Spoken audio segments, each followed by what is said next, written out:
For today's video ay papakita ko sa inyo kung paano ako magluto ng minatamis na saging na saba na may mga sago. At mamaya, meron pa akong ihahalo dito para mas maging masarap pa itong minatamis na saging. Unang step ay balatan ang mga ito sa kahatiin para maging 2 piraso. 1 and 1/2 kilo pala ito na saging. Dito pala sa amin, ang tawag sa klase ng saging na ito ay escalante.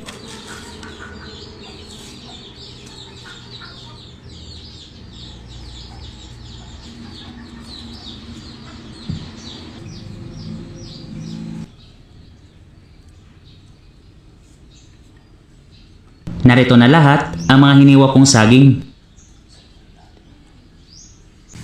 Sa pagluluto naman ay kailangan natin magtunaw ng asukal sa kawali.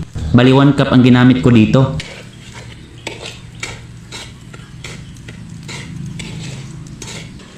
At kapag natunaw na ng maayos ang asukal ay lagyan ito ng 3 cups na tubig.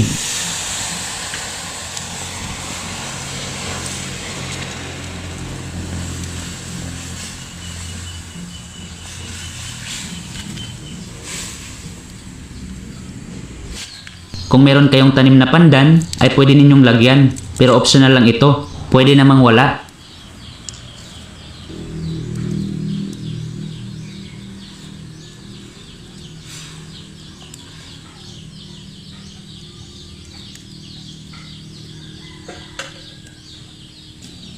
Kapag medyo kumulo na, ay ilagay ang mga nahiwang saging at konting asin.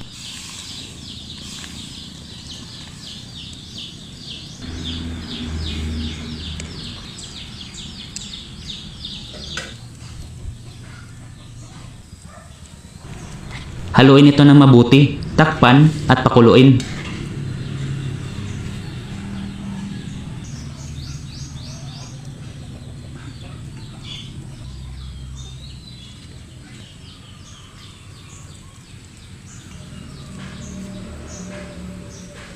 Ang sunod na step ay ilagay ang mga nalutong sago.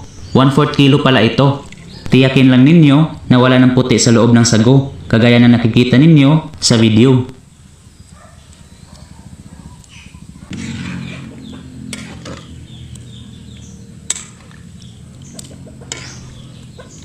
Tatanggalin ko na din itong dahon ng pandan.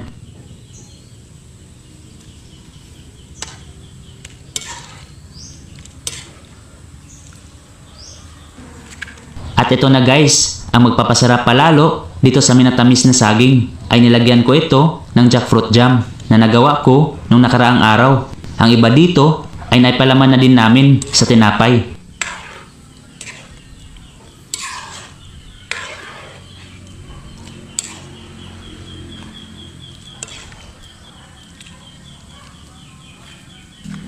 Takpan at lutuin hanggang sa maging malapot na itong minatamis.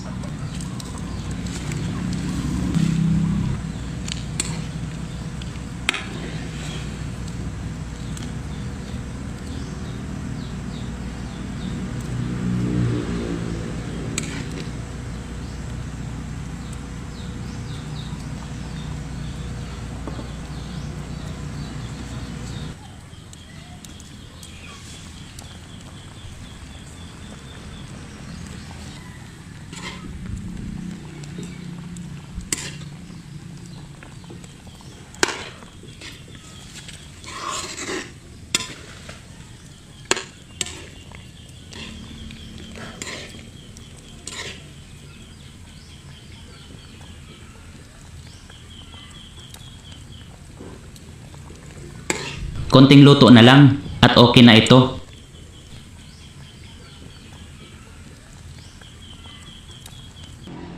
So ito na guys, naluto na ang aking minatamis na saging na may sago at langka.